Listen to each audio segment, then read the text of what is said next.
जय हिंद प्यारे साथियों, आशा करते हैं कि आप सभी अच्छे होंगे और मन लगाकर तो पढ़ाई कर ही रहे होंगे। प्रिय विद्यार्थियों, जैसे कि आपको मालूम है कि इस वर्ष 2026 को टारगेट करते हुए हम आपके साथ में दृष्टि आईएएस की टेस्ट सीरीज उपलब्ध करा रहे और चर्चा का बिंदु बना रहे हैं।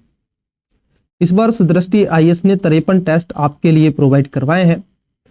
तो प्रिय व्यूवर्स, आज जो टेस्ट है वो आपका 3 है और इसका अंतिम और लास्ट पार्ट है, क्योंकि हमने इसके ऑलरेडी 2 पार्ट कवर कर लिए हैं, पार्ट 1 एंड पार्ट 2। अगर आपने वह नहीं देखा है तो देख लीजिएगा।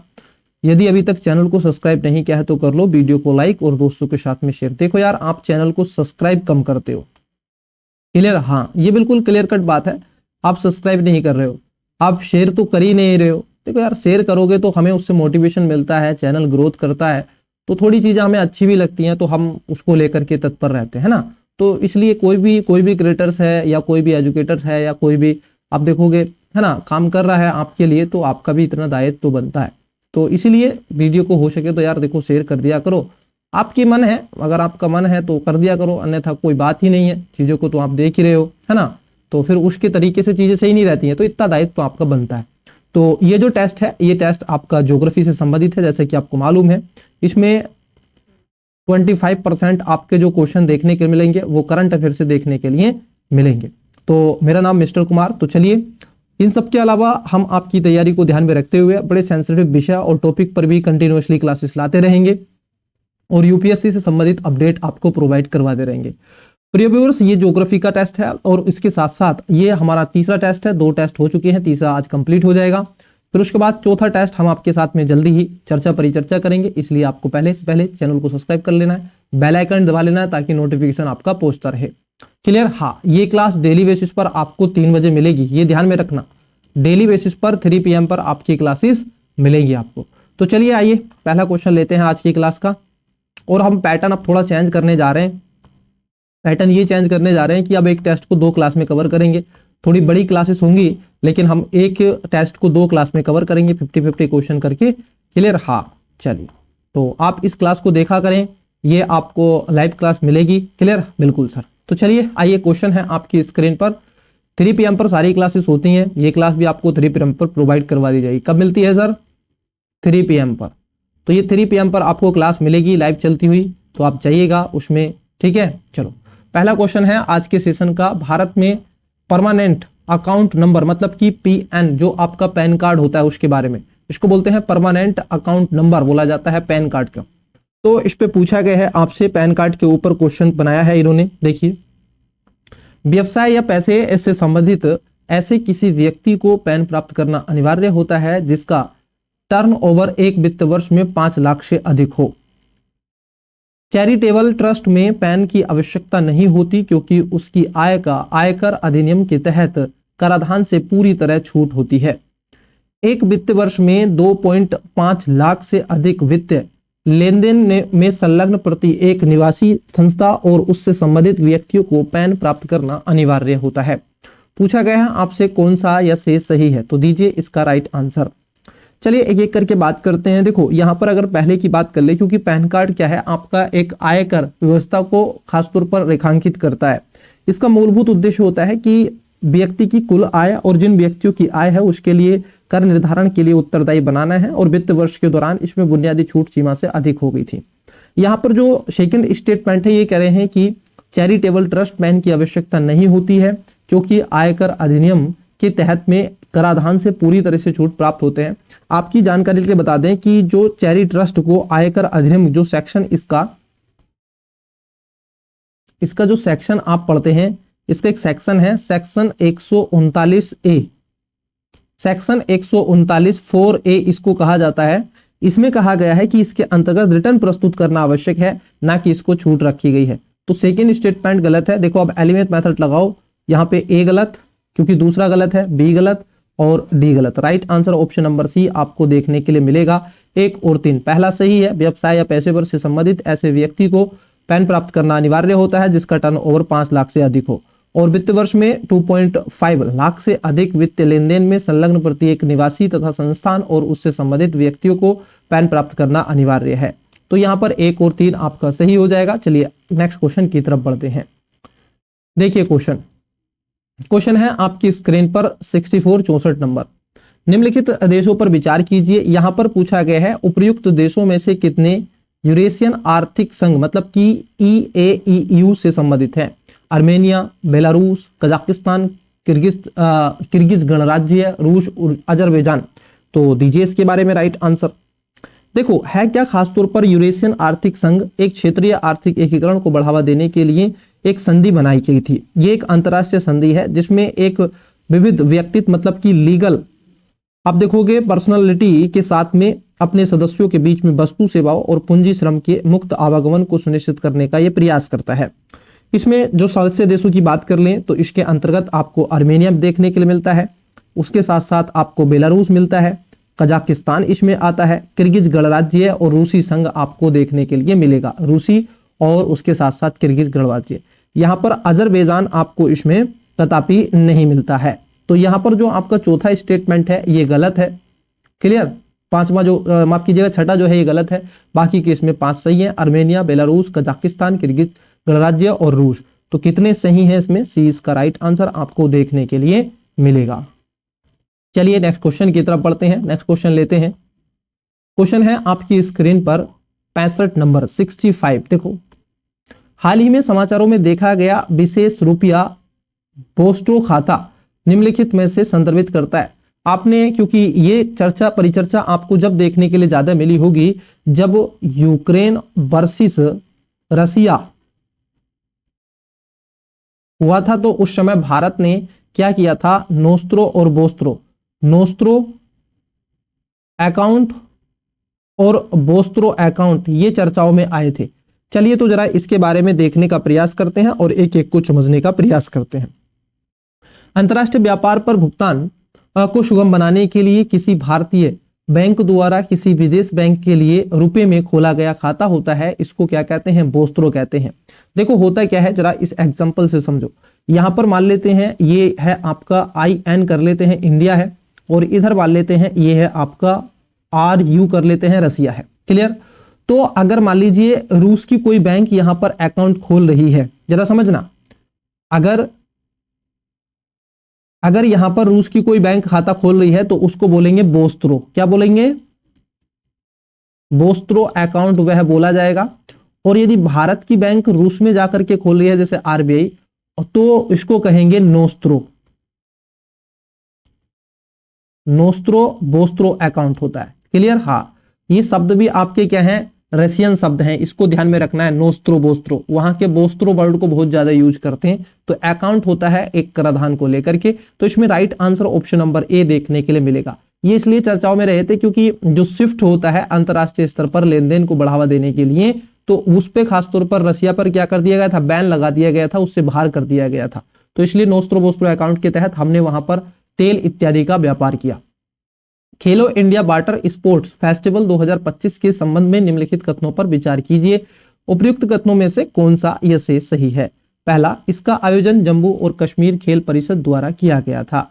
दूसरे में कह रहे हैं महाराष्ट्र, गुजरात और तमिलनाडु ने पदक तालिका में शीर्ष 3 स्थान प्राप्त किए। बताओ इसमें कौन सा सही है? वीडियो को पॉज करके राइट आंसर देने का कोशिश किया करो। चलो एक एक करके बात करते हैं। देखो हुआ क्या था, खेलो इंडिया जो जल खेल महोत्सव 2025 था, एक तरीके से कयांगिंग और केनोइंग और उसके अलावा रोइंग में पहली समेकित अंतरराष्ट्रीय राष्ट्रीय स्तर पर ओपन एज प्रतियोगिता के रूप में महत्वपूर्ण भूमिका आई। भारतीय खेल प्राधिकरण की बात कर ले, जम्मू कश्मीर खेल परिषद में आयोजित किया गया था और इसमें जो विंटर को भी दर्शाने का प्रयास हुआ था। तो ये बात आपकी सही है।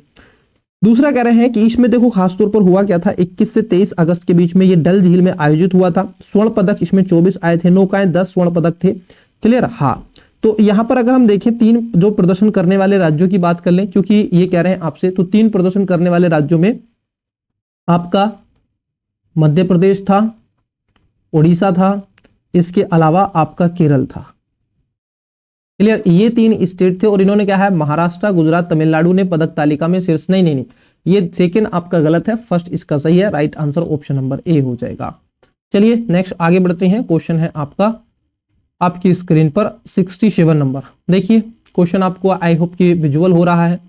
बताओ फिर राइट आंसर।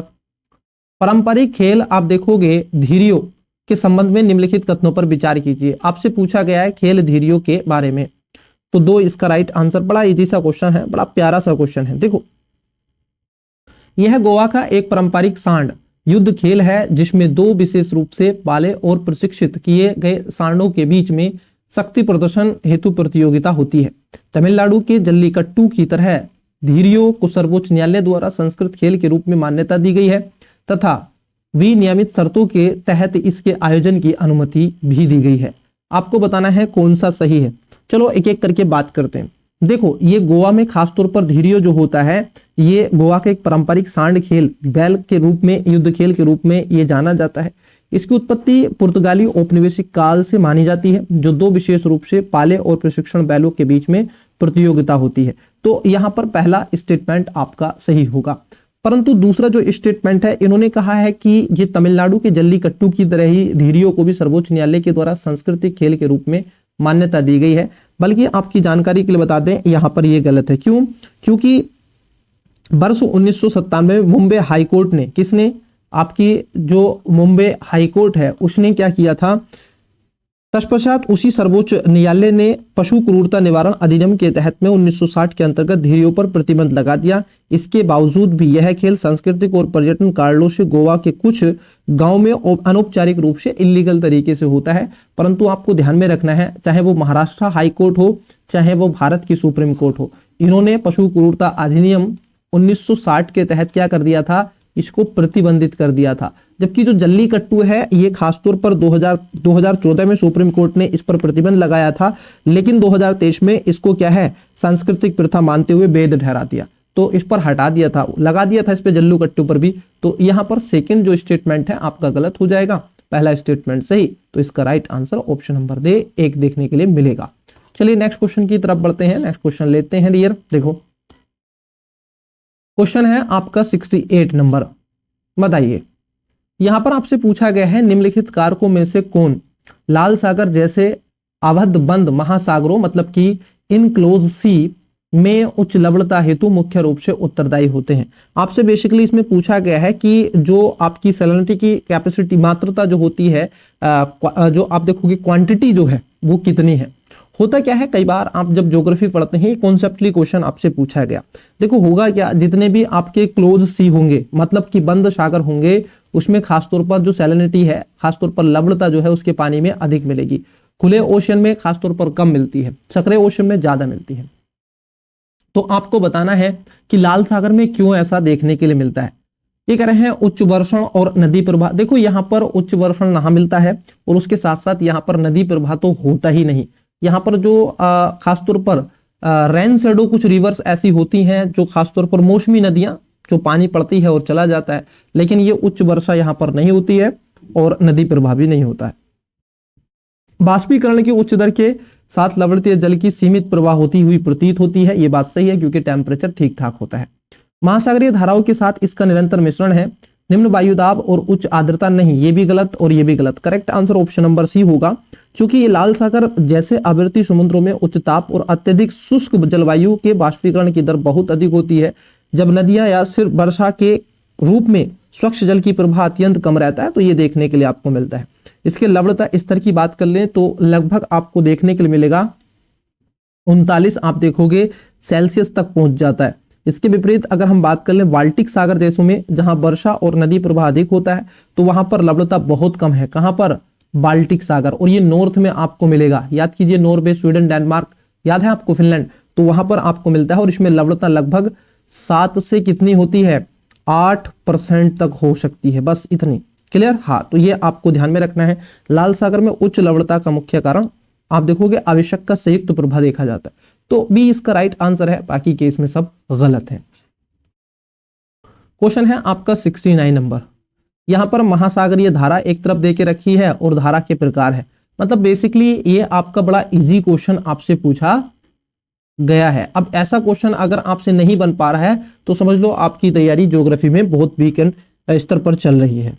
आइए देखो, हम्बोल्ट की धारा, ब्राजील की धारा, कैलिफोर्निया की धारा, पूर्वी ऑस्ट्रेलिया की धारा बड़ी सुमेलित है। देखो अगर हम बात कर ले हम्बोल्ट की धारा, जो हम्बोल्ट की धारा आपको देखने के लिए मिलती है ये कहां पर चलती है, ये ठंडी जलधारा है और ये खासतौर पर ब्राजील वाले क्षेत्र में आपको देखने के लिए मिलेगी। तो बात एकदम सही है। किधर चलती है सर, ये कुछ इस प्रकार से अगर आप देखोगे तो कुछ इस प्रकार से ये धारा, ये क्षेत्र है ना साउथ अफ्रीका, तो यहां से चलती है हम्बोल्ट की धारा। तो ये ठंडी जलधारा है बेसिकली, क्लियर। हाँ, ब्राजील की धारा ये इधर चली जाती है, ये गर्म जलधारा है। कैलिफोर्निया की धारा उधर है और ये ठंडी जलधारा है, उधर से आती है इस प्रकार से। पूर्वी ऑस्ट्रेलिया की धारा, ये जो ऑस्ट्रेलिया आप देखते हैं कुछ इस प्रकार से ऑस्ट्रेलिया बना हुआ है, और पूर्वी ऑस्ट्रेलिया की धारा ये कुछ इस प्रकार से आती है और ये गर्म जलधारा के रूप में जानी जाती है। तो ये सभी सही सुमेलित हैं, तो चारों इसमें करेक्ट आंसर हो जाएंगे, इसमें कोई दोहरा ग्रह है नहीं। क्लियर हुआ? चलिए आगे बढ़ते हैं। देखिए एक और बात ध्यान में रखनी है, जो भी जैसे मान लीजिए ये आइलैंड है, इसके आइलैंड के पश्चिम में चलने वाली हर एक कोई सी भी ओशियन करंट हो वो सब क्या होगी, कूल होगी, कूल, एकदम कूल ठंडी जलधारा होगी।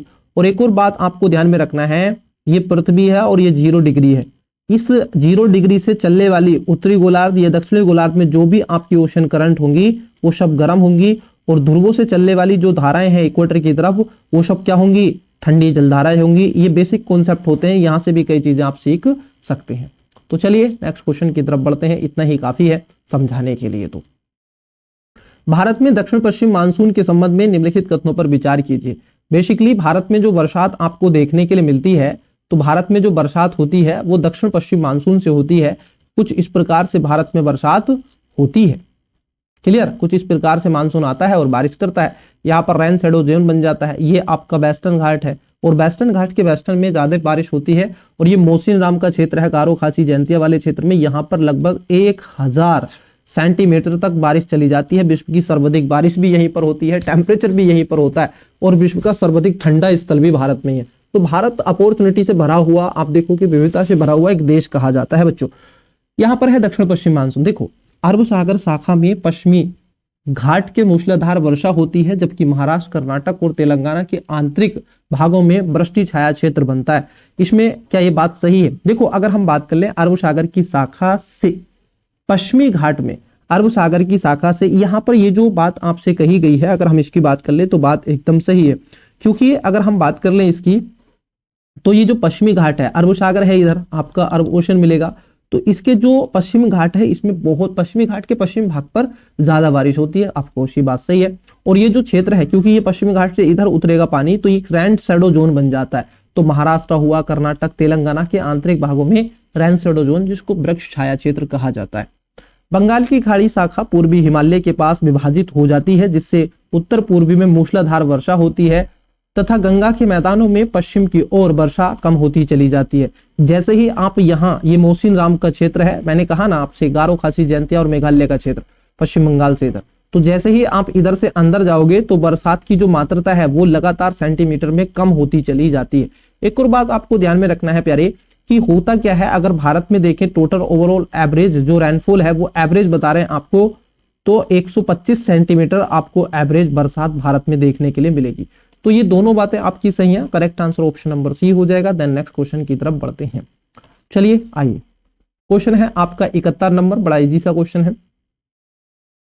तटीय भू आकृतिकरण के संदर्भ में निम्नलिखित भू आकृतियों पर विचार कीजिए। क्या पूछे आपसे? तटीय भू आकृतिकरण के संदर्भ में आपसे पूछा जा रहा है समुद्री भृगु, समुद्री कदराएं, पुलिन और आप देखोगे समुद्री मेहराब। उपयुक्त में से कितनी मुख्यतः अपरदनात्मक भू आकृतियां हैं, ये आपको बताना है। भू आकृतियां, भूमि के द्वारा बनी गई आकृतियों को भू आकृतियां कहते हैं। देखो होता क्या है, आपने इरोजिंग और वेदरिंग के बारे में देखा होगा, जिसको आप अपर्दन और निक्षेपण के रूप में जानते हो।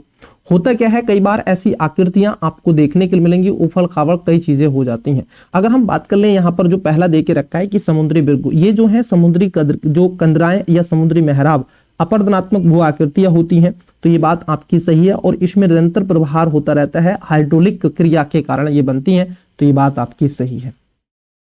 समुद्री कंदराएं ये भी आपको देखने के लिए मिलेंगी, क्योंकि ये एक तटीय लहरों के द्वारा आपको देखने के लिए बनती हैं, तो ये भी सही है। अगर हम पुलिन की बात कर लें, क्योंकि ये जो मेहराब हैं ये भी समुद्री मेहराब बनते हैं, क्लियर, लेकिन ये पुलिन जो है ये इसमें नहीं बनता है, क्योंकि ये जो पुलिन है ये निक्षेपण के कारण भू आकृति बनती है, और यहाँ पर पूछा गया है किसके तटीय भू आकृतियों के कारण। तो यहाँ पर अपर्दन से पूछा है, तो पुलिन जो बनता है ये निक्षेपण से होता है, ना कि अपर्दन से होता है। तो तीसरा गलत है, पहला दूसरा चौथा आपका सही है, तो सी इसका राइट आंसर आ जाएगा। नेक्स्ट क्वेश्चन की तरफ बढ़ते हैं। नेक्स्ट क्वेश्चन देखते हैं। देखिए क्वेश्चन आपको आपकी स्क्रीन पर विजुअल हो रहा होगा। 72 नंबर का क्वेश्चन है। ये पूछा गया है निम्नलिखित कथनों पर विचार कीजिए। कितने सही पूछे हैं आपसे। पहला, निम्न अक्षांशों में महासागरों का औसत सतही तापमान लगभग 26 डिग्री सी होता है और ध्रुवों की ओर धीरे धीरे कम होने लगता है, जो 0 डिग्री तक पहुंच जाता है। एक्चुअली होता क्या है, अगर हम बात कर ले, यहाँ पर ये पृथ्वी है, ये 0 डिग्री है, और ये 90 डिग्री आप कह देंगे नॉर्थ, और 90 डिग्री आप कह देंगे साउथ वाले क्षेत्र में। जैसे ही आप ध्रुवों से नॉर्थ गोलार्ध या फिर साउथ गोलार्ध की तरफ जाएंगे, कभी भी यात्रा करेंगे, तो आपको तापमान में क्या है, लगातार कमी होती चली जाएगी। न केवल तापमान में कमी होगी, बल्कि बरसात में कमी होगी। बरसात में कमी होगी तो वहां के बायोडाइवर्सिटी जो है उसमें भी कमी आपको देखने के लिए मिलेगी, जैव विविधता भी आपकी कम होती है। तो पहला जो स्टेटमेंट है ये एकदम बात आपकी सही है, क्योंकि लगातार तापमान क्या है, घटता चला जाता है।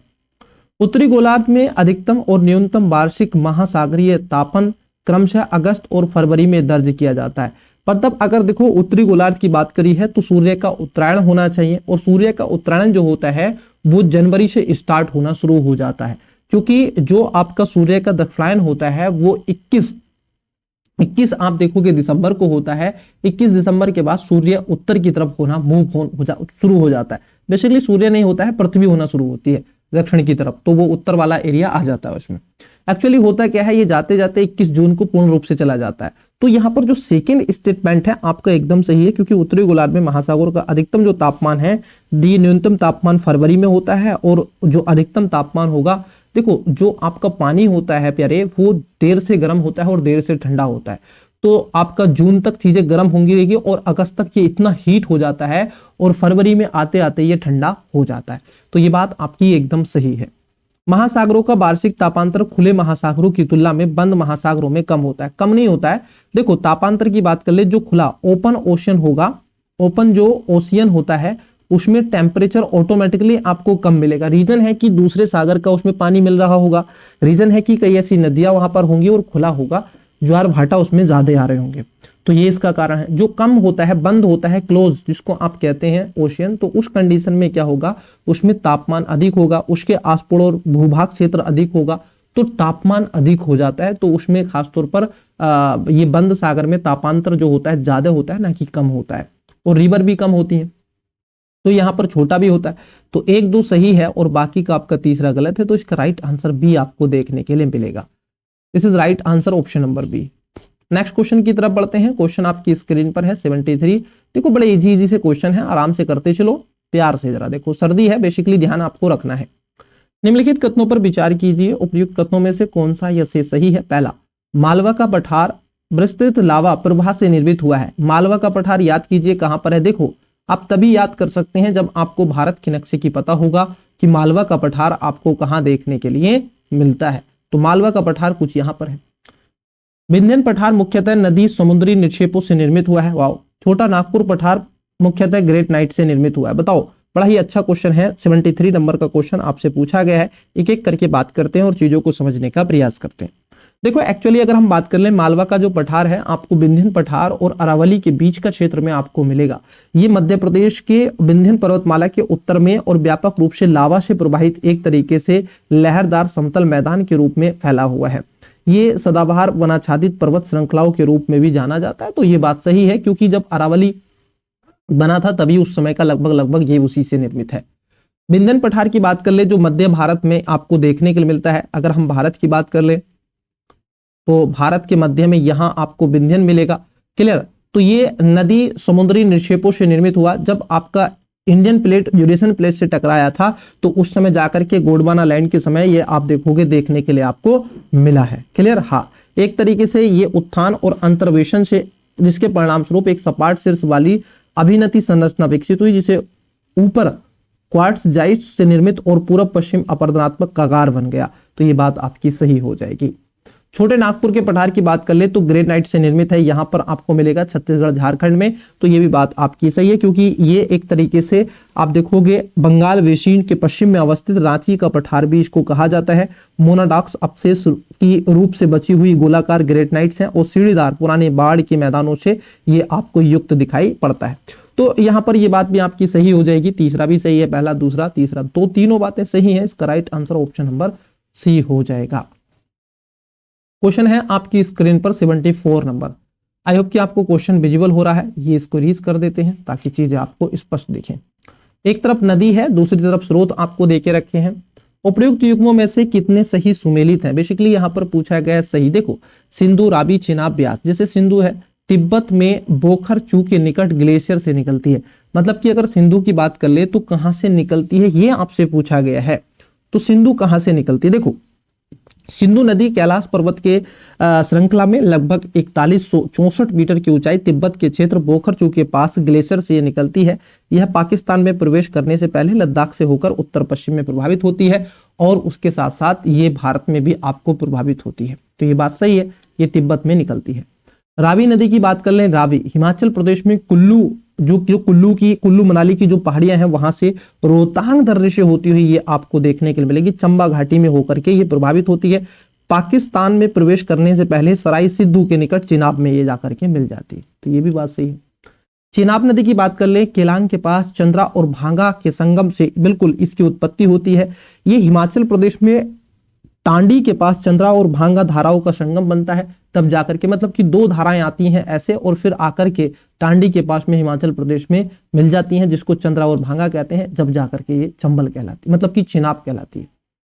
ब्यास की बात कर ले, कश्मीर के बेरीनाग झरने से निकलती है, ये आपका गलत हो जाएगा, क्योंकि ब्यास नदी खासतौर पर हिमाचल प्रदेश में लगभग 4000 मीटर की ऊंचाई पर रोहतांग दर्रे के ब्यास कुंड से उद्गमित होता है, जो हरी के पास सतलुज के पास स्थित है। हरी के बैराज इसी पर ही है। क्लियर? तो ये आपकी चौथी गलत है। कितने सही सुमेलित हैं? तो आपको हो गए सर इसमें 3 सही सुमेलित हैं। इसका राइट आंसर सी हो जाएगा। झेलम नदी की बात कर ले तो कश्मीर के दक्षिण पूर्व में पीर पंजाल पर्वतमाला की तलहट्टी में स्थित बेरीनाग के झरने से निकलती है। तो यहां से कौन निकलती है? यहां से निकलती है झेलम। यही 5 नदियां हैं, सिंधु, झेलम, ब्यास, चाब, रावी, व्यास, सतलुज, ये सब है ना। चलो आगे बढ़ते हैं। क्वेश्चन लेते हैं 75 नंबर। बड़ा अच्छा क्वेश्चन है, ये भी रिवर सिस्टम से क्वेश्चन आपसे पूछा गया। निम्नलिखित नदियों में से कौन गंगा नदी की बाईं तटवर्ती सहायक नदी है? यूपीएससी ने ऐसा क्वेश्चन 2024 की परीक्षा में पूछा था। आइए थोड़ा बता देते हैं आपको विस्तार से, तो चीजें और समझ में आ जाएंगी। कुछ इस प्रकार से स्टूडेंट्स आप देखोगे, गंगा नदी इस प्रकार से बह रही है और जाकर के ये बंगाल की खाड़ी में अपना जल गिराती है, कुछ इस प्रकार से बह रही है। अब इन्होंने पूछा है कि बाईं तटीय और दाईं तटीय। याद करो, अगर मैं कहूं आपसे, आप ये खड़े हुए हैं, क्लियर, आपका जो बायां हाथ होगा ये होगा आपका बायां, और उसके बाद आपका जो दायां होगा ये होगा दायां। तो अब देखो, आपका मुंह इधर की तरफ होना चाहिए, तो आपका जो बायां होगा वो इधर चला जाएगा और जो दायां होगा वो इधर चला जाएगा। बेसिकली इसमें कॉन्सेप्ट, चलिए कई स्टूडेंट्स गलत कर देंगे, क्योंकि जो गंगा नदी है वो इस प्रकार से बह रही है, तो इसका मुख इधर होगा, मुख, तो आपका बायां हाथ उधर हो जाएगा और दायां हाथ इधर। इसमें पूछा है बाईं तटवर्ती नदी पूछा गया है। देखो यमुना जो मिलती है वो इस प्रकार से मिलती है, तो ये तो इसमें नहीं होगा। कोसी बिहार का शोक कही जाती है, ये इसमें आकर के मिलती है। घग्गर जो है ये भी इस प्रकार से आकर के मिलती है। उसके अलावा गंडक है, ये भी मिलती है, लेकिन ये आपको नहीं मिलेगी। तो इस यहाँ पर तीसरा, चौथा और आप देखोगे दूसरा सही है, यमुना इसमें शामिल नहीं होगा। यमुना इसकी दाएं हाथ की सहायक नदियों में से एक मानी जाती है। क्या पूछा गया है आपसे कौन सा सही है? तो यमुना को कट कर दो, यमुना पहले पर था, जहां 1 नंबर उसको हटा दो, डी इसका राइट आंसर हो जाएगा। That's it. बहुत इजी सा क्वेश्चन था, ऐसा ही क्वेश्चन यूपीएससी ने पूछा था आपसे 2024 में, तो उसकी कॉपी इन्होंने कर दी है। खैर कोई नहीं है, आइए क्वेश्चन बढ़ते हैं। आपकी स्क्रीन पर क्वेश्चन क्रमांक है 76। निम्नलिखित कथनों पर विचार कीजिए, उपयुक्त कथनों में से कौन सा या से सही है? पहला, भारत के पश्चिमी तट पर छोटे इनलेट एवं प्राकृतिक बंदरगाह हैं, जबकि विशाखापत्तनम को छोड़कर पूर्वी तट पर ऐसे प्राकृतिक बंदरगाहों का अभाव है। देखो होगा क्या, अगर हम बात कर ले, आपने देखा होगा पश्चिमी घाट और पूर्वी घाट आवश्यक रूप से आपने क्या है स्टूडेंट्स पढ़ा ही है। चलो एक एक करके बात करते हैं, थोड़ा सा मैपिंग को समझते हैं और चीजें वहां से और विस्तार से लाते हैं। देखो ज्योग्राफी पढ़ा और मैपिंग ना आए तो आपने फिर ज्योग्राफी नहीं पढ़ी है, ध्यान रखो। देखो ये है आपका वेस्टर्न घाट और ये है आपका ईस्टर्न घाट, जरा समझना। वेस्टर्न घाट थोड़ा सा ऊंचा क्षेत्र पे बना हुआ है इस प्रकार से, और यहाँ पर जो ढलान है एकदम। लेकिन अगर पूर्वी घाट की बात कर ले, यहाँ से विभिन्न नदियां निकलती हैं, छोटी बड़ी, कावेरी हो, कृष्णा हो, है ना, चाहे गोदावरी हो, भीमा हो, और भी बहुत सारी नदियां हैं जो बहती हैं। तो ये नदियां अपने साथ में जलोढ़ लाती हैं और इस मैदान को इसने बीच बीच में तोड़ दिया और ये आगे चल के इस प्रकार से कर दिया। तो जो आपका पूर्वी घाट है वहां पर आपकी क्या है, ईस्टर्न घाट पर जो बंदरगाह है वो बहुत कम देखने के लिए आपको मिलेंगे, और है तो यहाँ पर आप देखोगे ये इतना पानी अंदर तक इस तरीके से बना हुआ है ना, डेल्टाई प्रदेश बन गए। इधर कोई डेल्टा नहीं है, अब इधर एस्चुअरी बनती है, डायरेक्ट पानी गिरता है, तो यहाँ पर गहराई ज्यादा है, तो यहाँ पर पोर्ट बनाने के लिए आसान है। कहां पर, वेस्टर्न घाट जो आपका है अरब सागर वाले रीजन में। बंगाल की खाड़ी में इतने नहीं है, तो बात आपकी सही है, और इसमें नेचुरल पोर्ट बनाए जा सकते हैं। पश्चिमी तटीय मैदान खासतौर पर चावल, ताड़, सुपारी, नारियल की खेती के लिए प्रसिद्ध है, जबकि पूर्वी तटीय मैदान को प्राथमिक रूप से मसालों की खेती के लिए जाना जाता है। एक्चुअली हुआ क्या है, ये खासतौर पर उल्टा कर दिया है इन्होंने। जो आपका पूर्वी तटीय मैदान होता है वो खासतौर पर क्या है, आप देखोगे चावल के लिए, ताड़ के लिए, सुपारी और नारियल के लिए जाना जाता है, जबकि पश्चिमी तटीय में क्या होता है, नारियल, आप देखोगे मसालों की खेती होती है, जैसे इलायची मसालों की रानी कही जाती है। कहां पर उत्पादन होता है इसका, केरल और कर्नाटक में। किधर है ये, आप देखोगे वेस्टर्न घाट की तरफ आपको मिलेंगे। तो ऐसे ही है आपका, जैसे कॉफी की बात कर लो, और भी विभिन्न प्रकार के मसाले हैं। तो यहाँ पर सेकंड गलत है, पहला इसमें सही है, right answer option number A हो जाएगा। चलिए आगे बढ़ते हैं। देखो ये कॉन्सेप्चुअल आपसे पूछी गई चीजें हैं, तो बेसिकली आई होप की मैं उम्मीद करके चलता हूं आपने रिवीजन किया होगा, तो आपकी चीजें और बेटर आपको समझ में आ रही होंगी। क्लियर, नहीं तो एजुकेशन बायर जो आपका सिविल सर्विस पहला वाला यूट्यूब चैनल है, वहां पर आपको ऑलरेडी रिवीजन की क्लासेस आपको मिल रही है, आप उससे भी जाकर के चीजों को समझ सकते हैं। चलिए ये राइट आंसर है, आपकी स्क्रीन पर क्वेश्चन आपको विजुअल हो रहा है क्या, 77। ब्रह्मपुत्र नदी प्रणाली के संदर्भ में निम्नलिखित कथनों पर विचार कीजिए। अब यहाँ पर 3 स्टेटमेंट है, कौन सा सही है, तो एलिमेंट मेथड भी लगा करके आप आंसर दे सकते हैं। ब्रह्मपुत्र नदी तिब्बत में मानसरोवर झील के निकट चोमा युंगडुंग ग्लेशियर से उद्गमित होती है, बिल्कुल सही बात है। ये ब्रह्मपुत्र जो है ये तिब्बत में कैलाश पर्वतमाला के मानसरोवर झील में चोमा युंगडुंग ग्लेशियर से उद्गमित होती है, बिल्कुल। तिब्बत में इसको सांगपो के नाम से जाना जाता है, और उसके साथ साथ जैसे ये भारत में प्रवाहित करती है तो अरुणाचल प्रदेश में प्रवेश करते मुड़ते ही आप देखोगे इसमें खासतौर पर इसको दिहांग के नाम से जाना जाता है, और असम में आकर के ब्रह्मपुत्र के नाम से इसको जाना जाता है। तिब्बत में इसे सांगपो के नाम से जाना जाता है, और यह है नामचा बरुआ के पास भारत में प्रवेश करने से पहले पूर्व की ओर एक तरीके से क्या है, यूटर्न लेती है, बिल्कुल सही बात है। ये कुछ इस प्रकार से चलती है, ऐसे चलती है, फिर इधर आती है, फिर इधर आती है, फिर ऐसे हो जाती है ना। हाँ, ये है आपकी कौन सी नदी, ये है आपकी तिब्बत नदी, माफ कीजिएगा ब्रह्मपुत्र नदी। भारत में यह अरुणाचल प्रदेश में दिहांग के रूप में प्रभावित होती है, असम में इसको दिबांग और लोहित नदियों के मिलन के बाद में क्या हो जाता है, आप देखोगे ब्रह्मपुत्र के नाम से जाना जाता है। ये बात आपकी क्या हो जाएगी, एकदम करेक्ट बात आपकी हो जाएगी। तो यहाँ पे आपसे पूछा गया है राइट, तो आप कहोगे तीनों बातें इसमें सर सही है, इसका right answer option number D आपको हो जाएगा। क्लियर हुआ, आपका डी इसमें राइट आंसर देखने के लिए मिलेगा। नेक्स्ट क्वेश्चन की तरफ बढ़ते हैं, क्वेश्चन देखते हैं। आइए देखिए 78 नंबर 78 क्वेश्चन आपकी स्क्रीन पर है, बताइएगा, देखो जरा क्वेश्चन क्या है। अगर हम बात करें निम्नलिखित फसलों पर विचार कीजिए।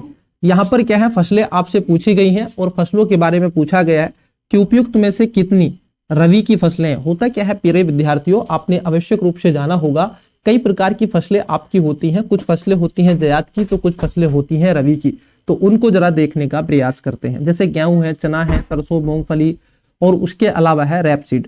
एक्चुअली होता क्या है, अगर आप वो थोड़े बहुत भी एग्रीकल्चर को इन्फॉर्मेशन रखते होंगे और आपने वो पार्ट पढ़ा होगा, तो आप आवश्यक रूप से इसका आंसर तो दे ही सकते हैं। देखो, जो शीत ऋतु में होने वाली जितनी भी फसलें होती हैं, जो शीत में होती हैं, नवंबर और आप देखोगे अक्टूबर में बोई जाने वाली, और मार्च से नवंबर से अक्टूबर में बोई जाती हैं, और मार्च मई जून में काटे जाने वाली जो फसलें होती हैं, ये सब रबी की फसलें होती हैं। वहीं जून जुलाई में चाहे आपका जून हो और जुलाई हो, इसमें बोई जाती हैं, और अक्टूबर नवंबर में उनको क्या है, काट लिया जाता है। ये फसलें होती हैं आपकी खरीफ की फसलें, जो बरसात के समय बोई जाती हैं। क्लियर, हाँ। तो देखो, गेहूं जो होती है ये आपकी रबी की फसल है, चना आपकी रबी की फसल है, सरसों आपकी रबी की फसल है, मूंगफली आपकी रबी की फसल है। मूंगफली को अगर हम देखोगे, क्योंकि मूंगफली भी जो है इसमें, मूंगफली क्योंकि इस समय आती है, सॉरी, मूंगफली जो होती है ये आपकी ज़ैद की फसल के अंतर्गत, इसको खरीफ की फसल के अंतर्गत रखा जाता है, तो मूंगफली इसमें नहीं आएगी, ये आपकी खरीफ की फसल है। हाँ, जो आपकी रैपसीड, इसको तिल कहते हैं बेसिकली, क्या कहते हैं सर, इसको तिल कहते हैं, तो रैपसीड इसको कहा जाता है। तो इसमें जो हो जाएगा आपका पहला, तीसरा, चौथा, पहला, तीसरा, दूसरा और पांचवा, तो 4 है इसमें, एक गलत है मूंगफली। चलो आगे बढ़ते हैं। फिर कहोगे सर ज़ैद की फसलें जो होती हैं वो इनके बीच के गैप वाले रीजन में हो जाती हैं, जो समय मिलता है, जैसे खरबूजा है, तरबूज है, करेला है, ककड़ी है, खीरा है, ये सब वगैरह। 79 नंबर का क्वेश्चन है, पूछा गया है उपयुक्त कथनों में से कौन सा या से सही है। पहला, भारत की तटरेखा की कुल लंबाई संशोधित होकर के लगभग आप देखोगे 11,098.81 किलोमीटर हो गई है, जो पूर्व अनुमानित 75-17 किलोमीटर से अधिक। हाँ, एक्चुअली आप देखोगे हुआ क्या है, क्योंकि भारत की जो सीमा रेखा, तटरेखा आप पढ़ते थे, आप टोटल ओवरऑल कहते थे कि भारत की जो तटरेखा है ये कितनी है, ये आपकी तटरेखा 75-17 किलोमीटर थी, लेकिन अब बढ़कर के 11,098.81 किलोमीटर हो गई है। बोले सर बात सही है, क्यों हो गई, क्या बढ़ गई है भारत की? नहीं, पहले क्या हुआ करता था, जैसे बे है, खाल है, नदी के मुहाने हैं, मैंग्रोव का रीजन है, तो उनको पहले शामिल नहीं किया जाता था, इस बार थोड़ा सा शामिल कर लिया गया है, तो इसलिए तटरेखा सीमा बढ़ गई है। तटीय राज्यों तथा केंद्र शासित प्रदेशों में गुजरात की तटरेखा सबसे लंबी, जबकि दमन द्वीप की, पुडुचेरी की जो आप देखोगे सबसे छोटी है। अगर आपको बात कर लें और आपकी जानकारी के लिए बता दें कि भारत में सबसे बड़ी जो तटरेखा सीमा आपको मिलेगी तो गुजरात की रही है, 2340.62 किलोमीटर के आसपास आपको मिलेगी, तो गुजरात की सबसे लंबी है, ये बात सही है। लेकिन अगर सबसे छोटी की बात कर ले, सबसे छोटी जो तट सीमा आपको मिलेगी वो पुडुचेरी की है। कितनी है? पुडुचेरी की, पुडुचेरी की है लगभग 42 किलोमीटर। तो आप जाइए, आराम से घूमिए पूरी तटरेखा सीमा पर, एक दिन में आराम से घूम सकते हैं 42 किलोमीटर, कोई दिक्कत ही नहीं है। बाइक ले लो, आराम से चलाते रहो, धीरे धीरे मौसम का आनंद लेते रहो। तो यहां पर आप देखोगे सेकंड गलत है, पहला एकदम सही है, right answer option number A हो जाएगा। क्लियर। अंडमान निकोबार इसके 3000 के आसपास है, लक्षद्वीप जो है 144 है। क्लियर। सबसे छोटी अगर पूछे तो आपकी देखोगे पुडुचेरी की है। क्लियर हुआ। चलिए तो आगे बढ़ते हैं नेक्स्ट क्वेश्चन की तरफ, और आपके 20 क्वेश्चन बचे हैं। 80 नंबर का क्वेश्चन देखो, पहले हम जान लेते हैं कि 80 नंबर में क्या क्या आपसे पूछा जा रहा है, फिर ऑप्शंस की तरफ बढ़ेंगे। ये कह रहे हैं निम्नलिखित कथनों पर विचार कीजिए। बेसिकली आपसे जो आपकी सोयल होती है उसके बारे में पूछा गया है, मिट्टियों के बारे में। लाल मृदा क्रिस्टलीय अग्नि चट्टानों पर विकसित होती है, जबकि लेटराइट मृदा का निर्माण तीव्र निशाचलन के कारण होता है। देखो यहाँ पर जो पहला स्टेटमेंट है, ऑफकोर्स ये बात सही है, क्योंकि लेटराइट मृदा उच्च तापमान और अत्यधिक वर्षा वाले क्षेत्रों में भारत में कहाँ मिलती है। सर थोड़ा सा ग्राफ से आप बता देते तो थोड़ी चीजें हमारी आसान हो जाती हैं। चलो फिर देखो, नहीं मानते हो आप क्योंकि जिद्दी बच्चे हो, तो देखो जितना भी ये आपका दक्षिण पश्चिम वाला क्षेत्र है, पश्चिम घाट है, ईस्टर्न है, जहां पर बरसात ज्यादा होती है, इस क्षेत्रों में आपको छुटपुट ऐसे पाउच में आपको देखने के लिए मिलेगी क्या, लेटराइट मृदा। जहां बरसात अधिक होगी, टेम्परेचर अधिक होगा। इसके मतलब क्या होता है सर, बरसात से कौन सा इसमें रीजन है। देखो होगा क्या, बरसात होने के चलते इस क्षेत्र में जो यहाँ के पोषक तत्व होते हैं जो मिट्टी में, वो बह करके चले जाते हैं, तो यहाँ पर कठोर मृदा आपको मिलेगी जिसको लेटराइट मृदा कहते हैं। ये पानी में भीज गई तो बहुत ज्यादा चिकनी और गीली हो जाती है, एकदम रबड़ी बन जाएगी, और अगर ये सूख गई तो इतनी पत्थर हो जाती है, आप किसी के सिर में मार करके उसका सिर फोड़ सकते हैं। तो ये बात सही है। और जो लाल मृदा होती है ये खासतौर पर क्या है, दक्षिण पूर्वी दक्कन के पठार के क्रिस्टलीय अग्नि चट्टानों से निर्मित आपको देखी जाती है। तो ये बात सही है। लाल मृदा क्रिस्टलीय एक तरीके से कायांतरी चट्टानों में लोहे के विसरण के कारण इसका लाल रंग दिखाई देता है, जबकि निर्जल रूप से लोहे की उपस्थिति में यह पीली दिखाई देती है। देखो होता क्या है, क्योंकि जो लाल मृदा होती है इसमें खासतौर पर क्या होता है, इसका जो लाल रंग होता है ये क्रिस्टलीय और कायांतरित चट्टानों में लोहे के विसरण के कारण होता है, जबकि पीला रंग तब दिखाई देता है जब इसमें लोहा निर्जल रूप से ना होकर के हाइड्रेट रूप में होता है। किसमें होता है, हाइड्रेट रूप में। ये कह रहे हैं उपस्थिति में यह पीली, नहीं, ये निर्जल नहीं होती है, बल्कि क्या है, इसको बोलते हैं हाइड्रेटेड, हाइड्रेटेड होती है। तो ये आपका सेकंड गलत है। लेटराइट मृदा में ह्यूमस और आप देखोगे सूक्ष्म जीवों का अभाव होता है, लेकिन उचित मृदा प्रबंधन से यह चाय, कॉफी और काजू जैसे फसलों के लिए उपयुक्त आप देखोगे बन जाती है। ऑफकोर्स ये बात सही है, मैंने आपको बताया था कि बरसात के साथ में क्या होता है, इसके पोषक तत्व बहकर के दूसरे स्थान पर चले जाते हैं, जिसके चलते इसमें काजू की फसलें होती हैं। अगर आपसे पूछा जाए कि काजू कहाँ पर, तो जीआई टैग भी आपका मिला है किसको, काजू को। कहाँ के काजू को मिला है सर जीआई टैग, तो आप देखोगे ये मिला है आपके गोवा। किसके मिला है, गोवा के। आप देखोगे तो यहाँ पर गोवा में, और इसके साथ साथ इन क्षेत्रों में भी ये देखी जाती है। तो सेकंड जो है आपका गलत था, सेकंड गलत था, तो right answer option number C हो जाएगा। बिल्कुल इजी सा क्वेश्चन था। चलिए आगे बढ़ते हैं। क्लियर, हाँ, तो दीजिए अगले क्वेश्चन का राइट आंसर।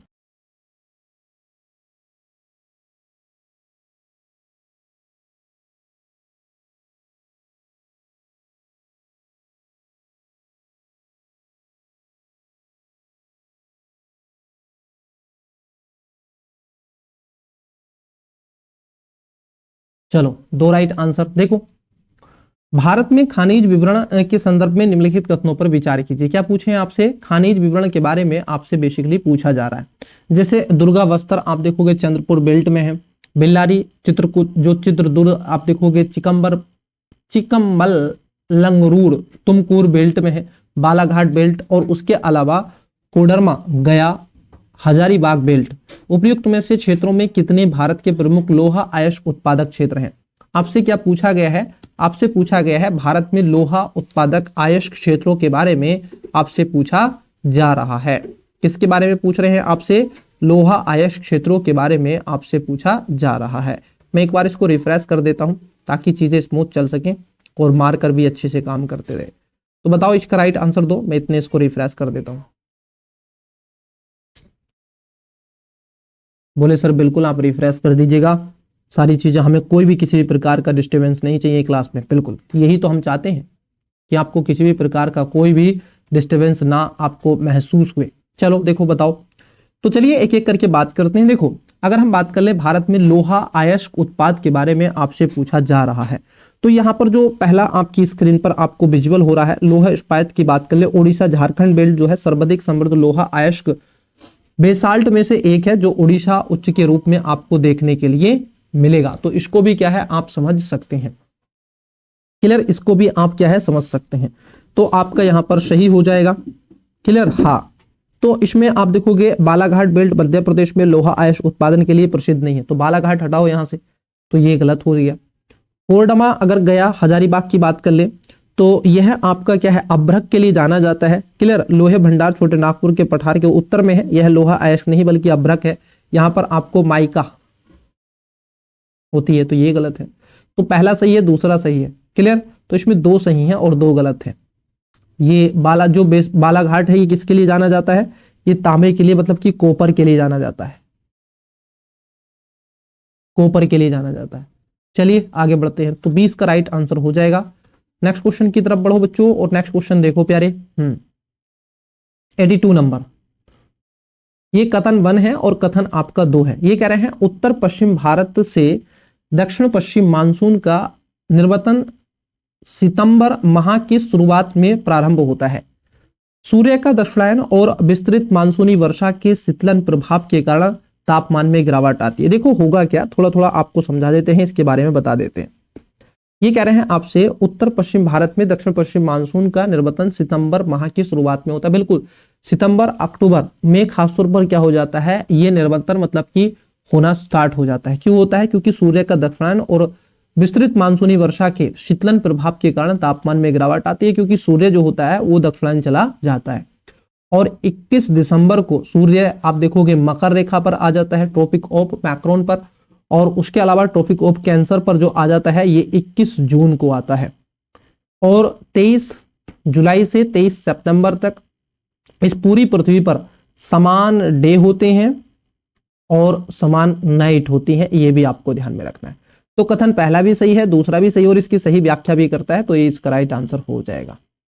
क्वेश्चन है आपका 83 मतलब कि 83 नंबर का क्वेश्चन। देखो निम्नलिखित कथनों पर विचार कीजिए, उपयुक्त में से कौन सा या शेष सही है, बताओ। हाथी मुख्य रूप से असम, कर्नाटक और केरल के उष्ण आर्द्र वनों में मिलते हैं, जबकि एक सींग वाले गैंडे असम और पश्चिम बंगाल के कच्छ और दलदली क्षेत्र में मिलते हैं। कच्छ का रण और थार रेगिस्तान क्रम से भारतीय बाइसन और ऊंटों के प्राकृतिक पर्यावास हैं। तो आपको इसका राइट आंसर देना है। चलो एक एक करके बात करते हैं। देखिए, अगर हम बात कर ले यहाँ पे जो हाथी आपको मिलता है ये मुख्य रूप से असम, कर्नाटक। देखो मैं हमेशा कहता हूं आप मैप से चीजों को पढ़ोगी ना तो बहुत आसान हो जाएंगी। ये आपको असम में मिलते हैं एलिफेंट, यहाँ पर भी मिलेंगे, ये इस क्षेत्र में मिलेंगे। इस प्रकार से आपको कुछ ग्राफ मिलते हैं तो यहाँ इन क्षेत्रों में मिलते हैं। एक सींग वाला गैंडा बिल्कुल असम के और पश्चिम बंगाल वाले दलदली क्षेत्र में मिलता है। बिल्कुल सही बात है। कौन नहीं जानता है असम का काजीरंगा राष्ट्रीय उद्यान, ये इसके लिए तो जाना ही जाता है। क्लियर? हाँ बिल्कुल सही बात है सर। उसके साथ साथ अगर हम देखें दूसरे में कह रहे हैं कच्छ का रण और थार रेगिस्तान के क्रम से भारतीय बाइसन और ऊंटों की प्राकृतिक पर्यावास है। कच्छ के रण और रेगिस्तान में बाइसन जो आपके और ऊंटों की प्राकृतिक पर्यावास कहे जाते हैं, ये गलत है, क्योंकि राजस्थान में थार के रेगिस्तान और गुजरात के कच्छ के रण में शुष्क क्षेत्र होते हैं। यहाँ ऊंट और जंगली गधों का पर्यावास है। बाइसन जिसको आप देखोगे गोर पश्चिमी घाट में पाई जाने वाली एक वनवासी प्रजाति है। तो बाइसन ये पश्चिमी घाट में मिलेगी, ये आपको यहाँ गुजरात में नहीं मिलेगी और राजस्थान के थार में नहीं। ऊंट तो मिलेंगे लेकिन ये बाइसन नहीं मिलती है। तो यहाँ पर ये गलत है, पहला इसमें सही है। चलिए आगे बढ़ते हैं। क्वेश्चन है नेक्स्ट 84 नंबर का क्वेश्चन है, बताओ इसका राइट आंसर।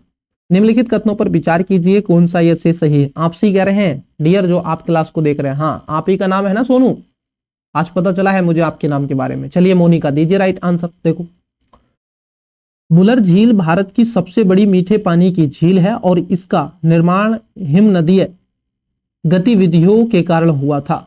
भारत की अधिकांश मीठे पानी की झीलें हिमनदीय उत्पत्ति की हैं और हिमालय क्षेत्र में केंद्रित है। बेसिकली आपसे पूछा गया है कि जो बुलर झील है कहां पर है। देखो पहली बात अगर हम बात कर लें, बुलर झील जो आपको मिलेगी, बोले सर आप बार बार मैप बहुत जल्दी बना देते हैं। बिल्कुल, क्योंकि मैप से चीजें आपकी आसान होती हैं प्यारे, इसलिए हम मैप पर थोड़ा फोकस करते हैं। यह है आपका जम्मू कश्मीर, यहां पर आपकी बुलर झील है, जहां पर हमने इसको बहुत ज्यादा ब्लू कर दिया। यहीं पर कौन सी है, बुलर झील आपको मिलेगी। तो ये भारत में सबसे बड़ी मीठे पानी की झील है और इसका निर्माण हिमनदीय गतिविधियों के कारण हुआ है। देखो ये गलत हो जाएगा, क्योंकि अधिकांश मीठे पानी की झीलें हिमालय क्षेत्र में ही पाई जाती हैं। इनकी उत्पत्ति हिमनदियों से होती है और ये झीलों का निर्माण तभी हुआ जब ग्लेशियर के पर्वतीय भूभाग में बेशीन बने। क्लियर? ये बात तो सही है, परंतु ये कह रहे हैं बुलर झील सबसे बड़ी मीठे पानी की झील है। तो आपकी जानकारी के लिए बता दें, डल झील जो है ये सबसे बड़ी है मीठे पानी की। अगर झील की बात कर रहे हैं, ये भी जम्मू कश्मीर में आपको मिलेगी, तो ये है आपकी डल झील। क्लियर? हाँ, तो ये बात आपकी गलत है। बुलर झील तो नहीं है, डल झील है। और जम्मू कश्मीर में, भीमताल नैनीताल में, उत्तराखंड, लोकटक मणिपुर में, बारापानी मेघालय में, ये सभी क्षेत्र हैं जो पर्यटन के लिए जाने जाते हैं। तो इतना आपको ध्यान में रखना है। क्लियर?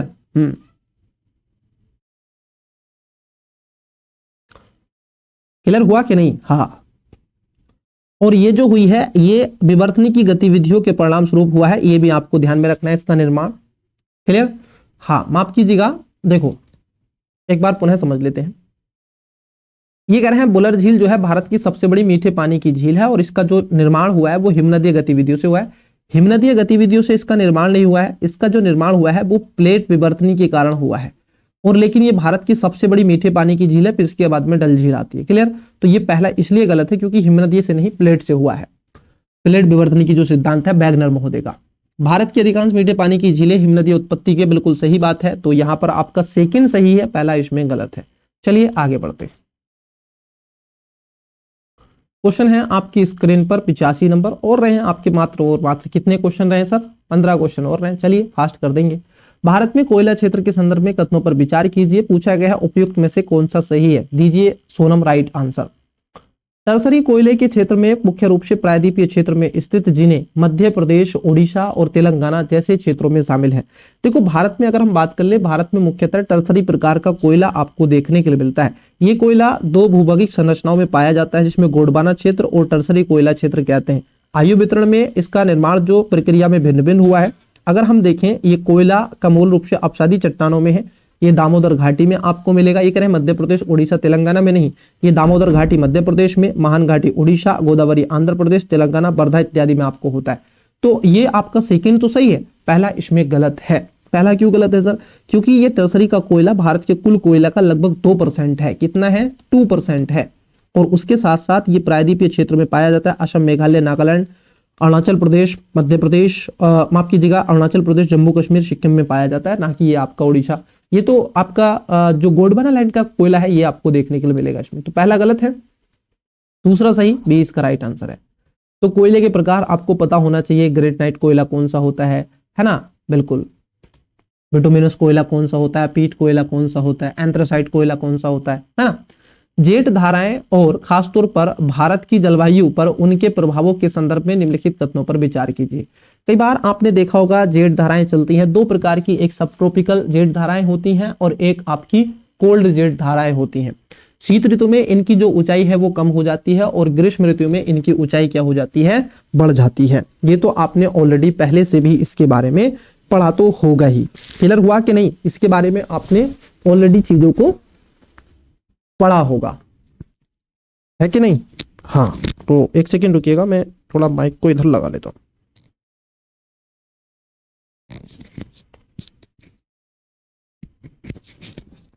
चलिए, तो यहां पर आपसे पूछा गया, एक एक करके बात करते हैं। शीत ऋतु में उपोष्ण जो आपकी कटिबंधीय लगभग 8 किलोमीटर ऊंचाई पश्चिमी जेट धारा प्रवाह होती है और हिमालय की धारा से दो भागों में विभाजित हो जाती है।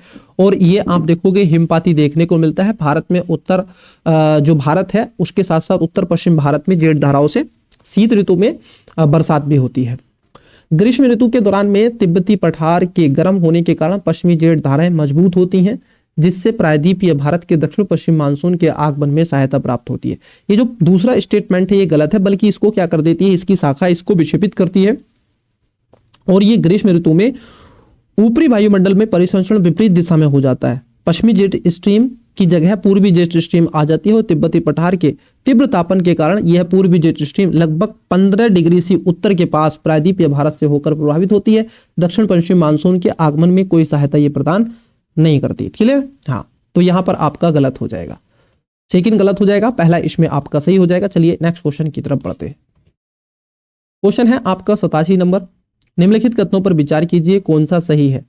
कोरियोलिस प्रभाव के कारण पूर्वी पवनें उत्तरी गोलार्ध में, देखो कोरियोलिस प्रभाव आपने देखा होगा और ये पवनों के बारे में आप सभी जानते भी होंगे। ये है 0 डिग्री, यहां पर है आपका 30 डिग्री, क्लियर, और यहां पर है आपका 30 डिग्री साउथ।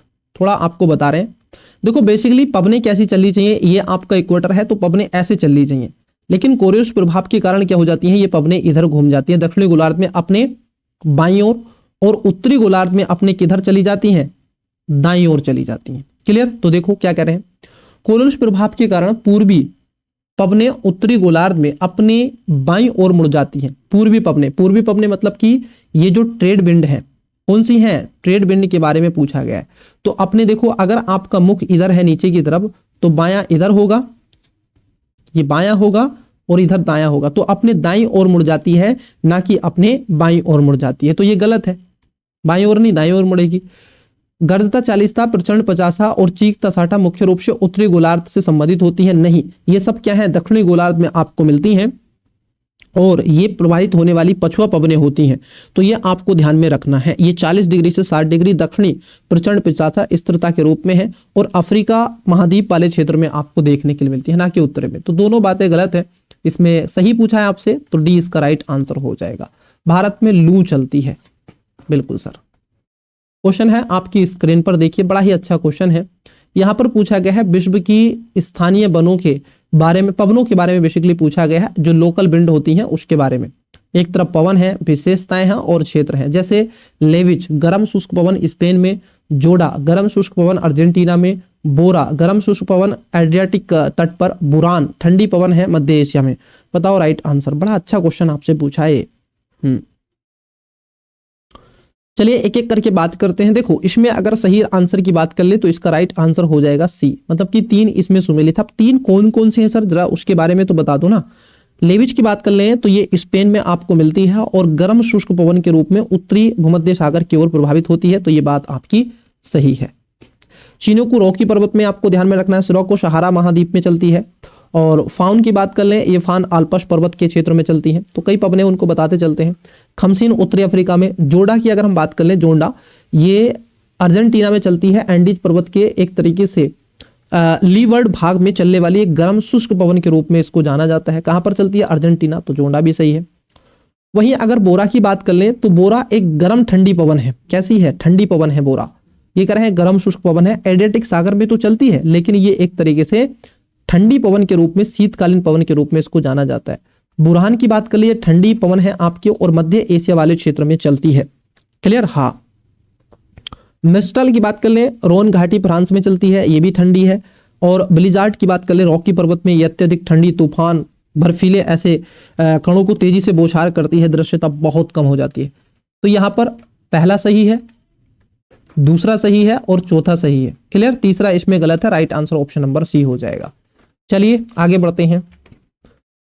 प्रिय विद्यार्थियों, हम ये क्लास रिकॉर्ड कर रहे हैं, आप देखोगे जनवरी में, और आज है आपकी 9 जनवरी, परंतु आप देखोगे बरसात होनी स्टार्ट हो गई है।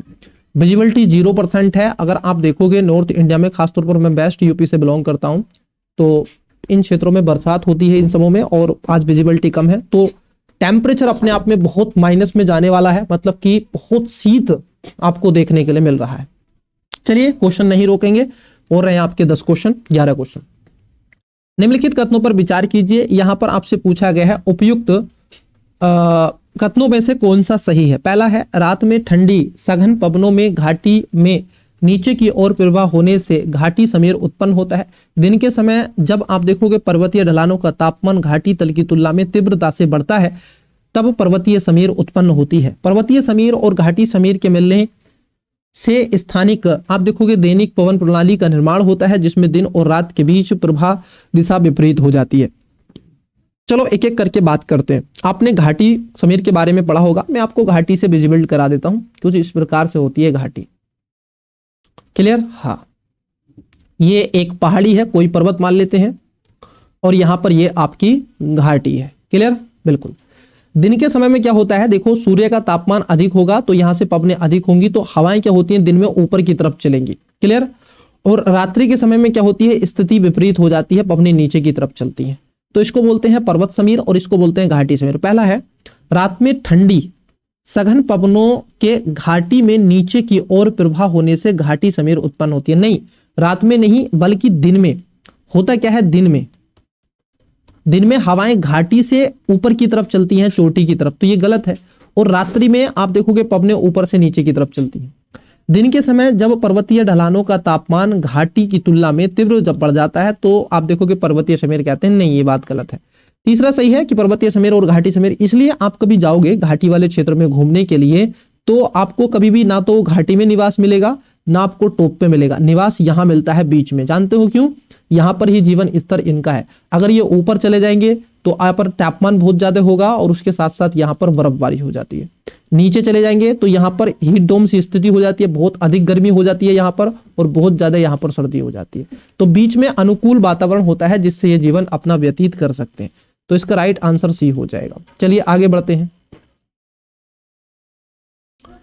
नेक्स्ट क्वेश्चन है आपकी स्क्रीन पर, देखिए क्वेश्चन है आपकी स्क्रीन पर 90 नंबर।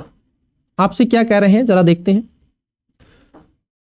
निरपेक्ष और सापेक्ष आर्द्रता के संबंध में निम्नलिखित कथनों पर विचार कीजिए। आर्द्रता पर बेसिकली आपसे क्वेश्चन पूछा जा रहा है। निरपेक्ष आर्द्रता से तात्पर्य वायु के एक निश्चित आयतन में विद्यमान जलवाष्प की वास्तविक मात्रा से है। सापेक्ष आर्द्रता में तापमान के साथ परिवर्तन होता है, क्योंकि यह समान तापमान पर वायु की उपस्थिति जलवाष्प की वास्तविक मात्रा तथा उसकी अधिकतम नमी धारण करने की क्षमता के अनुपात के रूप में जाना जाता है। बिल्कुल सही बात है। आर्द्रता मतलब कि ह्यूमिडिटी का मतलब कि जलवाष्प में जो आपका वाष्पन आपको देखने के लिए मिलता है, ये वाटर है। इस वाटर से जब भाप बन के ऊपर जाती है तो उसमें आप देखोगे क्या होता है, उसमें पानी होता है, उसको जलवाष्प कहते हैं। तो जो निरपेक्ष आर्द्रता होती है वो वायु के एक निश्चित आयतन के विद्यमान ऊष्मा जलवाष्प की मात्रा को धारण करता है। सापेक्ष में तापमान के साथ परिवर्तन होता है, तो निरपेक्ष में वायु के साथ जलवाष्प होता है और सापेक्ष में तापमान के साथ। क्लियर? तो दोनों बातें यहां पर सही हैं, तो इसका राइट आंसर सी हो जाएगा। चलिए नेक्स्ट क्वेश्चन की तरफ बढ़ते हैं। क्वेश्चन है आपकी स्क्रीन पर, देखो क्वेश्चन बड़ा बढ़िया क्वेश्चन पूछा गया है। आइए जरा देखते हैं। 91 नंबर का क्वेश्चन है और कोपेन महोदय का सिद्धांत आपसे पूछ लिया गया है। कोपेन के जो जलवायु प्रदेश होते हैं उसके बारे में आपसे क्वेश्चन पूछा गया है। एक एक करके बात करते हैं। जैसे ये कह रहे हैं कोपेन का वर्गीकरण विशेषताएं जलवायु प्रकार है। जैसे एएफ में उष्णकटिबंधीय आर्द्रता जलवायु होती है। यहाँ पर वर्ष भर वर्षा और आप देखोगे उष्णता मिलती है। VWH में देखेंगे अत्यधिक उष्ण और तापन वाला क्षेत्र होता है, इसको उपोष्ण मरुस्थलीय जलवायु क्षेत्र कहते हैं, ये भी सही है। CS एक तरीके से भूमध्य सागरीय क्लाइमेट चेंज होता है, यहाँ पर शुष्क ग्रीष्मकालिक साथ मृदु शीत होती है, ये भी सही है। टेगा की बात कर ले, इसको ड्राई कहते हैं, ड्राई फॉरेस्ट यहाँ पर होते हैं, तो शुष्क ऋतु नहीं होती, यहाँ पर आप देखोगे कड़ाके की सर्दी आपको देखने के लिए मिलती है। क्लियर? तो सभी इसमें सही सुमेलित है, तो चारों इसमें सही सुमेलित है, कोपेन महोदय का ये सिद्धांत है। क्वेश्चन है आपका 92 नंबर, और रहे इसमें थोड़े से क्वेश्चन। क्लियर? चलिए दीजिए रोहन, राइट आंसर दीजिएगा। प्लेट सीमा की अंतर क्रियाओं के संबंध में निम्नलिखित कथनों पर विचार कीजिए। प्लेट सीमा की अंतर जो क्रियाएं हैं उसके बारे में आपसे बेसिकली क्वेश्चन पूछा जा रहा है। बताओ, पहला है इसमें देखो, आपने प्लेटें फर्स्ट क्लास देखी है, तो इसका राइट आंसर आपको देना। बहुत इजी सा क्वेश्चन है ना ये, मैंने इस पे कराया है आपको प्लेट से संबंधित आई थिंक पहली या दूसरी क्लास में मैंने ये क्वेश्चन कराया, तो इसका राइट आंसर आपको कमेंट्स करना है। चलिए एक क्वेश्चन तो आपसे पूछते ही है। प्लेट सीमा के अंतर क्रिया के संबंध में कथनों पर विचार कीजिए। पहला है अपसारी प्लेट सीमाएं विनाशात्मक क्षेत्र कहलाते हैं क्योंकि यहां पुरानी सतह के विघटन के साथ प्लेटें आंतरिक भाग में विक्षेपित होती हैं। अपसारी मतलब कि प्लेटें दूर दूर की तरफ चली जा रही हैं। रूपांतर प्लेटें सीमाएं प्लेटों के पार्श्व संचलन से संबंधित होती हैं और यहां सामान्यतः कोई प्रमुख भू आकृति संरचना का निर्माण नहीं होता। चलिए बिल्कुल सही बात बता रहे हैं, वैसे तो ये ऐसी बात है कि हाँ, अपसारी और अभिसरण दोनों सीमाएं ज्वालामुखी संचलन से संबंधित हैं, जबकि रूपांतरित सीमाओं में आमतौर पर ज्वालामुखी क्रियाएं नहीं होती। देखो अब ये ऐसा क्वेश्चन है, डाउटफुल रहेगा आपके लिए, लेकिन इसमें मैं हिंट्स दे देता हूं आपको कि जो आपकी अपसारी प्लेट होती हैं, जब विपरीत प्लेटें चलती हैं उसको अपसारी प्लेट कहते हैं। मैं आपको बता देता हूं अपसारी प्लेटें क्या होती हैं। अपसारी प्लेटें कुछ इस प्रकार से दूर दूर हटेंगी और अभिसारी प्लेटें कुछ आमने सामने चलती हैं और रूपांतरित प्लेटें कुछ इस प्रकार से चलती है। क्लियर? मैंने तीनों को बता दिया, अब आप बता सकते हैं। तो इसमें कौन सा सही है आपका, ये आपको आंसर देना है कमेंट्स में। 93 नंबर है प्रभावी ऊर्ध्वाधर अपरदन वाले नदी के ऊपरी प्रवाह मार्ग में बी आकार की घाटियां निर्मित होती हैं। निम्न नदी प्रवाह क्षेत्रों में अत्यधिक विसर्पित धाराओं के मुख्य धारा से अलग हो जाने के कारण गोखुर झील का निर्माण होता है। क्या आपसे पूछा है, बताओ क्या बात सही है? बिल्कुल बात सही है। आप देखोगे पहला भी इसमें सही, दूसरा भी सही है। गोखुर झील का निर्माण होता है जब यहां से धारा विसर्पित होकर के अलग भागों में बढ़ जाती है, तो इसका निर्माण होना तय है। तो दोनों बातें सही है, बेसिकली आपको देखने के लिए मिलेगा। Right answer option number C. चलिए आगे बढ़ते हैं। 94 नंबर का क्वेश्चन देखो और इसका राइट आंसर देने का प्रयास करो। निम्नलिखित कथनों पर विचार कीजिए, कौन सा सही है। पहला, अल नीनो के दौरान में प्रबल उत्प्रवाह के कारण पोषक तत्वों से भरपूर जल सतह पर आने से फाइटोप्लैंक्टन की वृद्धि के साथ मछलियों के लिए एक अनुकूल की स्थिति विकसित होती है। अल नीनो जब स्थिति होती है तो उस समय क्या हो जाता है, आप देखोगे फाइटोप्लैंक्टन क्योंकि गहराई और शीत और पोषक तत्व से भरपूर जल सतह पर आ जाता है, जिससे उत्प्रवण देखने के लिए आपको मिलता है। सामान्य होती है, लेकिन ये एक तरह से लिटिल वाय हो जाता है एल नीनो के समय। क्लियर? तो ये इस समय ऐसा नहीं होता है, सामान्य स्थिति में होता है, एल नीनो के समय नहीं होता। ला नीनो के दौरान में कम उत्प्रवाह के कारण पोषक तत्वों के भरपूर जल सतह तक नहीं पहुंच पाता है और पोषक तत्व नहीं, ये आपकी गलत है। ये यहां पर कर दिया गया और ये यहां पर कर दिया गया, एक्सचेंज हो गया, तो दोनों बातें आपकी गलत है। चलिए आगे बढ़ते हैं। तो ला नीनो से भरपूर मात्रा होती है, फाइटोप्लैंक्टन यहां पर बढ़ जाते हैं, मछलियों की आप देखोगे स्थिति ज्यादा हो जाती है, ये सारी चीजें होती है। क्वेश्चन है आपका 95, उष्णकटिबंधीय चक्रवातों के संबंध में निम्नलिखित कथनों पर विचार कीजिए। उष्णकटिबंधीय पर आपसे क्वेश्चन पूछा जा रहा है। सामान्यतः इनमें वृत्ताकार समदाब रेखाएं, पवनों का वेग उच्च वेग होता है और उत्तरी गोलार्ध में वातावरण परिसंचरण जैसी आप देखोगे यहाँ पर क्या है, घटनाएं विशेषताएं होती हैं। तो साइक्लोन आपने पढ़े होंगे, दो साइक्लोन होते हैं, एक एंटी साइक्लोन होते हैं, एक नॉर्मल साइक्लोन आपको देखने के लिए मिलता है। अधिकांश उष्णकटिबंधीय चक्रवात परिवर्तनशील डोलड्रम क्षेत्र में उत्पन्न होते हैं और उष्णकटिबंधीय महासागरों के पश्चिमी किनारों पर विकसित होते हैं। दोनों बातें आपकी सही हैं, तो इसका राइट आंसर सी हो जाएगा। चलिए आगे बढ़ते हैं। क्वेश्चन है 96, यहां पर है निम्नलिखित देशों पर विचार करो, कितने देशों के डैन्यूब नदी प्रवाह होती है। रिवर सिस्टम से क्वेश्चन है। डैन्यूब नदी आपने देखा होगा, यूरोप की एक विशाल नदी कही जाती है डैन्यूब नदी, और लगभग 10 देशों से होकर के ये अपना जल आप देखोगे विसर्जित करती है।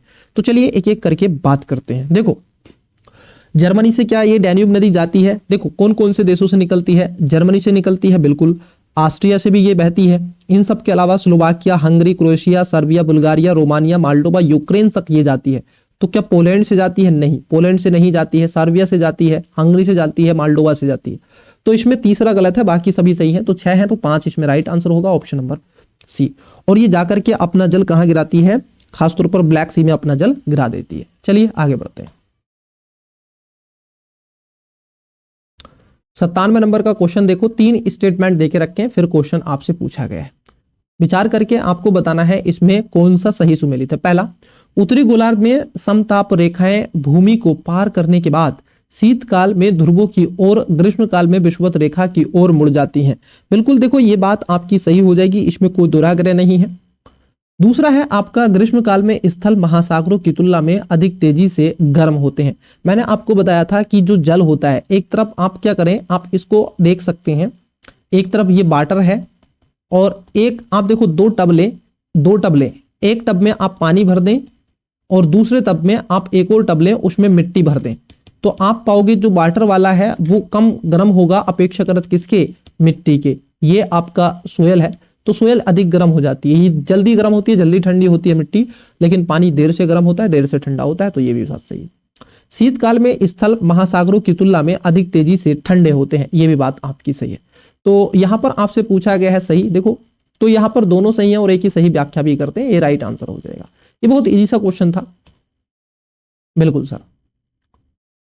कथनों पर विचार करके देखो, यहां पर पहला कथन है, सर्दियों के दौरान अंतर पर्वतीय घाटियों में पर्वतीय ढलानों से ठंडी सघन पवन घाटियों की में उतरती हैं, जिससे घाटी की अपेक्षा उष्ण पवन ऊपर की ओर विस्थापित हो जाती है। क्या ऐसा होता है? सर्दियों के दौरान क्या होता है, क्योंकि देखो तापमान आपका बहुत माइनस में चला जा चुका होता है, तो यहां पर ताप की विलोमकता आपको दिखाई देती है। तो ये बात आपकी सही है।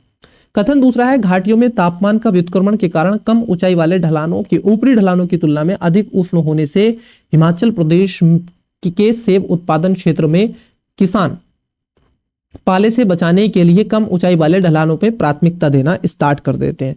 तो ये बात गलत है। क्यों? क्योंकि इस समय कभी कभी घाटी में वायु का तापमान हिमांक बिंदु से नीचे भी गिर जाता है। तो जब वो स्थिति देखने को मिलती है, जापान के सुबा बेसिन में सहतूत के वृक्ष और हिमाचल प्रदेश में सेब के बागान पर्वत के निचले ढलानों पर इसलिए नहीं लगाए जाते ताकि उन्हें शीत ऋतु पे पाले से बचाया जा सके। तो यहां पर सेकंड आपका गलत है। क्लियर? हाँ, सहतूत के बागान होते हैं जापान में, भारत में सेब के। तो यहां पर जो है आपका दूसरा गलत है, पहला सही है। तो ये कह रहा है दोनों सही, ए में दोनों नहीं, पहला सही है, दूसरा गलत है, सी इसका राइट आंसर है। चलो आगे बढ़ते हैं। क्वेश्चन है आज की क्लास का सेकंड लास्ट, मतलब कि 99 नंबर। दीजिए रूबी का राइट आंसर। निम्नलिखित में से कौन सा सही है? हाँ, खातून। महासागरों में पाए जाने वाले अधिकांश धात्विक और अधात्विक खनिज भंडारण गहन सागरीय महासागरीय खाइयों से उत्पन्न होते हैं। महासागरीय निगमन तट महासागर के सबसे उथले भागों में से एक होने के बावजूद भी अधिकांश समुद्री खाद्य संसाधन का स्रोत होता है। बहुत अच्छा क्वेश्चन है ये। देखो एक्चुअली होता क्या है, जब आप ओशन को पढ़ोगे तो ओशन को पढ़ते समय आपको एक बात आवश्यक रूप से ध्यान में रखती है। देखो होता क्या है, मान लीजिए ये स्थल है और ऐसे एक स्लैब बना हुआ है और फिर ये इस प्रकार से ओशन में आप उतर रहे हैं। क्लियर? तो ये जो आपका ये जो जलमग्न क्षेत्र होता है, ये लगभग 200 मीटर तक गहरा होता है, ये ज्यादा नहीं होता, 200 मीटर तक। दुनिया भर के लगभग 98% 90% आपके खनिज इसी क्षेत्र में मिलते हैं ओशन के। तो सेकंड तो सही है। महासागरों में पाए जाने वाले अधिकांश जो धात्विक और अधात्विक खनिज भंडारण महासागरीय खाइयों में उत्पन्न होते हैं, नहीं, ये बात गलत है। क्लियर? पहला इसमें सही है क्योंकि यहां पर मत्स्य संसाधन भरपूर क्षेत्र में आपको देखने के लिए मिल जाता है। पहला गलत है, दूसरा सही है, इसका राइट आंसर बी देखने के लिए मिलेगा। चलो नेक्स्ट क्वेश्चन की तरफ बढ़ते हैं। आइए क्वेश्चन देखिए, आपकी स्क्रीन पर है, बहुत अच्छा क्वेश्चन है, बिल्कुल आपको क्वेश्चन पूरा विजिबल होगा। ये कह रहे हैं ग्रेट लेक्स के संबंध में निम्नलिखित कथनों में से कौन सा सही है? नीचे दिए गए क्वेश्चन का आपको राइट आंसर देना है। ग्रेट लेक्स आपसे पूछा गया है। बताओ। ग्रेट लेक है आपकी, जैसे सुपीरियर है, मिशन, हारून्स, एरी, ओरिएंटियो, ये ऐसी जोड़ने वाली जलधाराओं को खासतौर पर मिलाकर पृथ्वी की सबसे बड़ी जल और सतही तंत्र बनाती हैं। बताओ इसमें। तो पहला है एरी झील लेक, जो है 5 ग्रेट लेक्स में सबसे उष्ण है। बिल्कुल, जो होम्स आप पढ़ते हो ना, तो इसमें 5 है, सुपीरियन है, मिशिगन है, हुरी है, एरी है और ओंटारियो है। ये आपको नॉर्थ अमेरिका जो पेनिनसुला वहां पर आपको मिलेगा। ठीक है, नॉर्थ अमेरिका, अमेरिका और कनाडा के बीच में। आप देखोगे बेल्डे नहर, एरी की झील और ओरिएंटो झील के बीच में एक बड़े जहाजों की नौवहन, बिल्कुल सही बात है। सुपीरियर झील ये ग्रेट लेक्स में सबसे उत्तरी और पश्चिम में है। मिशिगन जो है पूरी तरह से संयुक्त राज्य अमेरिका में अवस्थित है, एकमात्र ग्रेट लेक में जानी जाती है। तो ये पांचों के बारे में दिया गया है और पांचों यहां पर सही है, मतलब कि चारों सही है। ठीक है, चलिए आगे बढ़ते हैं। तो स्टूडेंट्स ये था आपका जो टेस्ट क्रमांक, आपका जो टेस्ट 3 था ये कंप्लीट हो गया है, जो आपका भूगोल से संबंधित था। तो अब जल्दी ही मिलेंगे आपसे जो टेस्ट क्रमांक 4 है। अभी तक आपने चैनल को सब्सक्राइब नहीं किया है, वीडियो को लाइक और शेयर नहीं किया है, आपको फीडबैक आवश्यक रूप से देना है क्लास में। क्लियर, आप स्टूडेंट्स फीडबैक नहीं दे रहे हैं तो फीडबैक भी दीजिएगा, आपको सेशन कैसा लगता है। तो देखो सर्दी बहुत ज्यादा हो रही है, तो अपना ध्यान रखिएगा, मस्त रहिए, पढ़ते रहिए। मिलते हैं किसी और नेक्स्ट सेशन में, तब तक के लिए बेस्ट ऑफ लक, बाय।